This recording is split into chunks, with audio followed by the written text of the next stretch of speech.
আশায় বসি নাই। নদী নদী রক্তের বিনিময়ে আমরা আমাদের স্বাধীনতা কায়েম করেছি। সেই স্বাধীনতা ধরে রাখার জন্য, সেই স্বাধীনতাকে লম্বা একটা সময় টেনে নেওয়ার জন্য আমরা কোনো বন্দোবস্ত নেই নাই।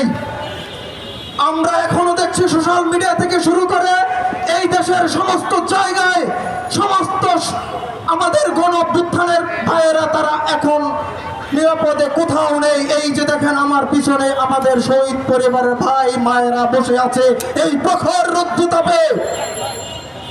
আমি শুধু একটা কথা বলতে চাই, আমি সংস্কৃতি সেক্টরের মানুষ, একজন কবি। আমি অভ্যুত্থানের পক্ষে কবিতা লিখেছি, কিন্তু অভ্যুত্থানের পরবর্তী সময়ে আমার এই সমস্ত সাংস্কৃতিক প্রতিষ্ঠানকে আমরা ফ্যাসিবাদ মুক্ত করতে পারছি। সংস্কৃতি সার্বভৌমত্ব, এই কথা আপনাদের মানতে হবে। সংস্কৃতির উপরে জেগে বসেছে এখনো সেই আওয়ামী দূষর হায়নার দল। তাদের ঝেঁটিয়ে এখন যদি আপনারা বিদায় করতে পারেন, এই অভ্যুত্থান টিকবে না, টিকবে না, টিকবে না।